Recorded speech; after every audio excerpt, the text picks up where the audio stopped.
So I've been really enjoying New Horizons, but I really am missing the old game. So the old game had this post office where you started like paying off your debt. You would change your town tune here as well by going to the board, the melody board, and you could change it to whatever you wanted to. And in this post office, there were two people, Phyllis and Pelly. If you came in at night, you got Phyllis, who was the mean one. Very mean, actually. And if you came in during the day, by the way, this is what the outside looks like during the day. We're going to be recreating this in New Horizons.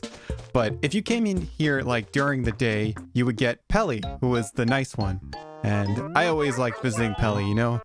The other one would just insult you, telling you to get out. But Pelly, very nice, very welcoming. Anyway, this is just a general place where you would send letters. And here is what it looks like in the Wii version of Animal Crossing. And we're going to be using both of those as inspiration for our areas in New Horizons. Anyway, let's actually make Pelly in human form. I kind of just chose the square nose and some like pink hair, it looks like to me. I don't know if it's pink or silver, I'm colorblind. But I chose a little cat face and anime eyes, anime-ish eyes, because I don't know, I wanted her to be cute. And I feel like it looks like Pelly, you know, it's close enough. Anyway, this is our area that we're going to be working with. It's just a blank template. We're going to be, landscaping it with trees, bushes, and custom patterns. And we're also going to be laying down some paths, which is what I'm going to do first. So in the original Animal Crossing, there is this thing to the left that's kind of just like a little patch of stone that has the melody board on it. So that's what I'm doing right here. I'm using this cobblestone path, which you can find on screen right now. This is the code for it. And we're going to put a campsite sign here, and we're going to turn it around to mimic the melody board. It doesn't really do too good of a job of it, but this is the best thing I can think of. So we're going to add some stuff in front of it eventually. I guess the next step is to upgrade our house though. So I upgraded it pretty much fully. It did take a considerate amount out of my bank account. If only upgrading a house was actually that easy. It's not. Anyway, for customizing, we have a few options. I'm going to go with the brownstone roof. And I was thinking about maybe doing the common exterior, like the red trim, or the chalet exterior with the black trim. I definitely want to go with like the blue mailbox. And this red common exterior can go well too. I feel like the red common exterior is more accurate, but I want to go with the red chalet exterior just because it looks nicer and it's a more modern take on the actual post office. So it doesn't have to be perfect. Let's actually upgrade our house now. All right, with our house fully upgraded, we could finally start building the path that goes through this little forest and connects to the train station. I built the train station last episode, so I'm kind of just building this next to it. And with the path, I'm just kind of like eyeballing it. When you're terraforming with the path or any variant of the path, I would consider this a variant of the path, quote unquote. It's basically you just want to wind it around, make some randomness, make it a little wider in some places, and then make it a little less wider in some places. In this case, I want a giant cobblestone middle area because that's kind of what the original had, this giant cobblestone area in the middle. And now please enjoy this short landscaping time lapse.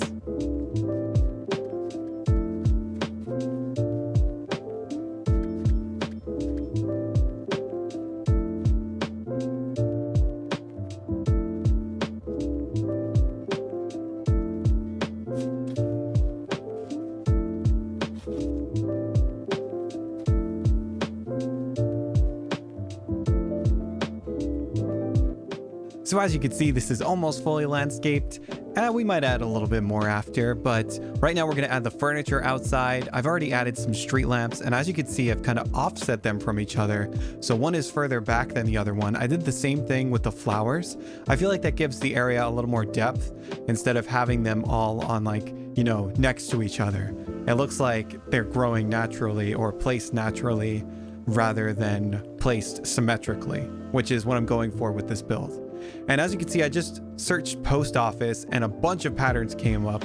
So I'm using the stall. I'm customizing it to have like the post office pattern, and it's going to be a little entrance for the post office. I figured that'd be a good way to signify that this is indeed the post office that you're entering. And I just put like a fax machine and some book stands on it.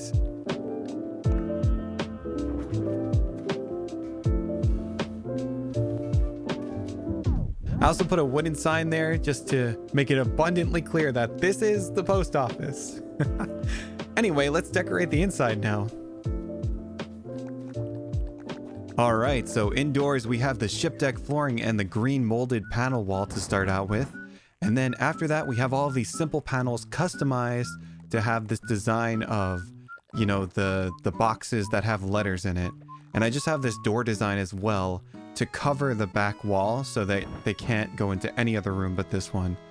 And then to divide the middle room up, I figured I'd add some stalls and put down some carpet because in the original, there was like some carpet that kind of like divided the room in front of each little stall. I used podiums once too. Those kind of work as well. And I'm just going to finish off the front of the room with a carpet just to make the flooring a little more interesting. And I'm putting the red carpet on the left for later for the ATM machine that we're going to use. So I want the back to kind of look like an office or, you know, like a storage space. So I'm putting down cardboard boxes, and a cardboard chair is actually really good to put with it for an open box. And then I'm customizing these pillows to be packages actually. So I just searched packages on the Able Sisters shop and it came up like this. And now I'm just scattering document stacks everywhere just to make it look like, you know, there's some official business going on here. I'm combining that with Mom's pen holder because I think it looks really nice in a post office like this. And if we take a look at the Wii version of Animal Crossing, we can see that Tortimer's doing some work in the back there. So I figured to get like the study desk item with the modern office chair down. And I feel like that looks really nice. Next to it, I decided to put this antique clock to get that like ticking noise in a post office. I don't know. I feel like sometimes there's a ticking noise. And then I got a velvet stool down just for like the customer to sit while they get their package processed. Here I just put some auditorium seats with an antique table and a magazine to go on top as like a waiting area. And then I'm covering the left and right doors with bookcases, and I feel like bookcases fit well in a post office anyway. And then I'm using a Mahjong arcade machine as like an ATM because in the original Animal Crossing there was like this e-reader, and it's where you would scan like the e-reader cards. And I thought the best item to represent that would be the arcade machine, so that was the closest thing I could think of. And then I have these antique bureaus. When you press A on them, there is like a little letter that pops out, so it's like perfect for a post office. I wouldn't build one without one of these.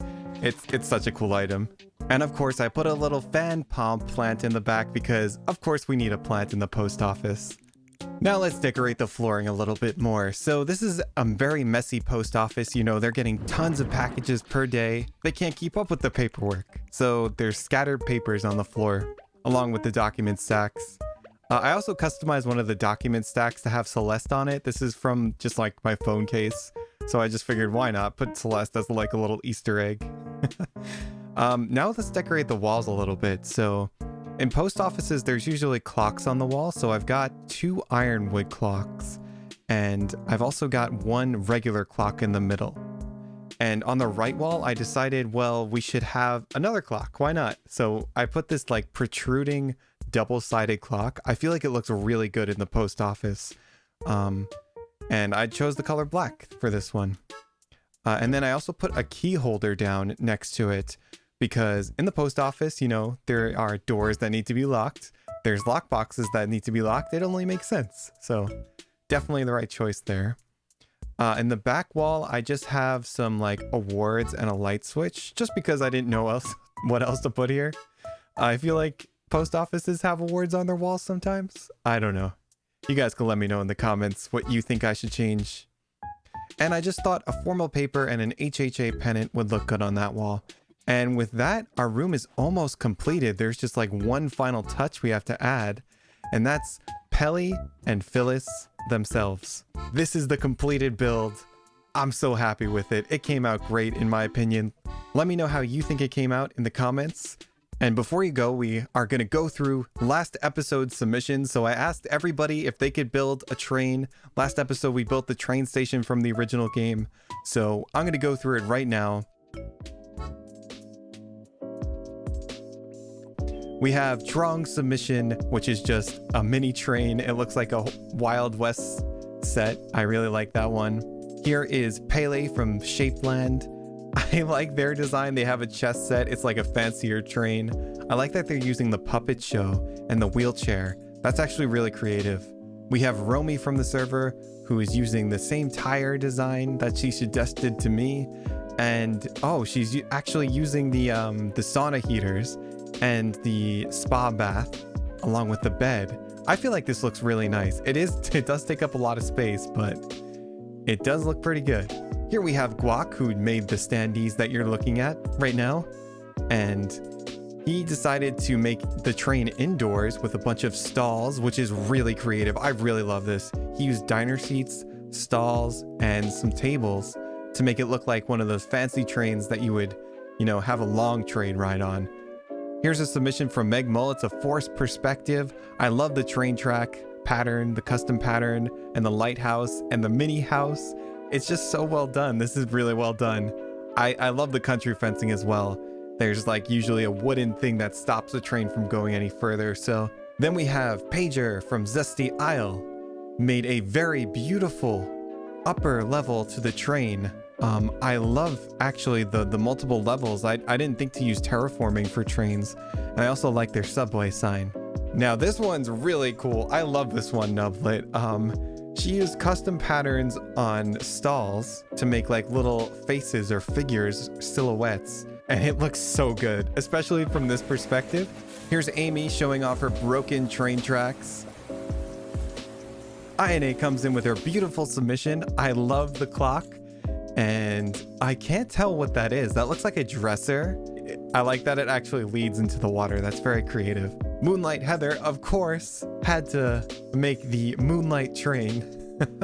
I love the starry train. It has like the moon chairs and everything. We got Lauren over here with the toy train, chilling with her villagers. I like that those are actually beehives turned the other way. So if you're ever doing forced perspective or something like a tiny build, that's a really good way to make houses. And she did a great job. Hey, it's Christy comes in with this train.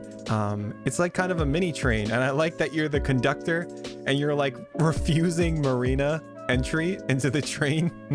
Here we have Ravenmu, who made this pastel train. I love the pastel coloring of this train. These are so creative. Oh, and I love this other angle of it with Coco. Spoopsy comes in with the Amenity Express. They said the Amenity Express has set off on its maiden voyage Sunday evening just in time for the fireworks. Tangy doesn't seem too happy, but there's nothing you can do about it. Very nice design. Thank you for your submission. And I think that's it. So this episode, if you want to make something post office related, like maybe like a little newsstand, I would be very much appreciative, and I'd love to see your like post office related designs in the Discord. So thank you very much. If you like this type of video, leave it a like. It really helps me know if I should keep making these type of videos or if I should make something else. Subscribe for more, and I'll see you in the next one. See ya.